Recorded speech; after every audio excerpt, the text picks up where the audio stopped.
இந்து சமய அறநிலைத்துறை சார்பில் 190 கோடியே 40 லட்சம் மதிப்பிலான 29 புதிய திட்டப் பணிகளுக்கு முதலமைச்சர் மு.க.ஸ்டாலின் அடிக்கல் நாட்டினார். இதுகுறித்து தமிழக அரசு வெளியிட்ட செய்திக்குறிப்பில், மதுரை மாவட்டம் கள்ளழகர் கோவிலில் 40 கோடியே 25 லட்சம் மதிப்பில் பெருந்திட்ட வளாக மேம்பாடு மற்றும் பணியாளர் குடியிருப்பு கட்டும் பணி, திருவண்ணாமலை அருணாச்சலேஸ்வரர் கோவிலில் 44 லட்சத்தி 57 கோடி மதிப்பில் பெருந்திட்ட வளாக மேம்பாடு பணி, குபேரலிங்கம் அருகில் வணிக வளாகம் கட்டுதல், கோபுரங்கள் மற்றும் விமானங்கள்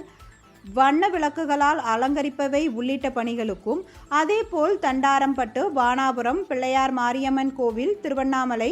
நந்தவக்கட்டளை, திருச்சிராப்பள்ளி, சமயபுரம் மாரியம்மன் கோவில், நாகப்பட்டினம், துளசியாப்பட்டினம் ஔவையார் மற்றும் விஸ்வநாத சுவாமி கோவில், கோயம்புத்தூர் மாவட்டம் மருதமலை சுப்பிரமணிய சுவாமி கோவில், திருவல்லிக்கேணி தீர்த்தபாலீஸ்வரர் கோவில், திருநெல்வேலி, கன்னியாகுமரி, கிருஷ்ணகிரியில் உதவி ஆணையர் அலுவலகம் என மொத்தம் 190 கோடியே 40 லட்சம் மதிப்பில் 29 புதிய திட்டப்பணிகளுக்கு முதலமைச்சர் மு.க.ஸ்டாலின் காணொலி வழியாக அடிக்கல் நாட்டினார் என்று தெரிவிக்கப்பட்டுள்ளது.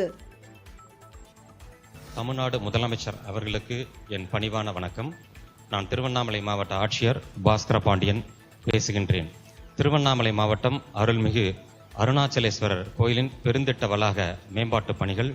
கோபுரங்கள் மற்றும் விமானங்களை வண்ண விளக்குகளால் அலங்கரிக்கும் பணிகள், வணிக வளாகம் கட்டுதல் மற்றும் 7 தீர்த்த குளங்களை சீரமைக்கும் பணிகளை இன்றைய தினம் தனது திருக்கரங்களால் துவக்கி வைத்த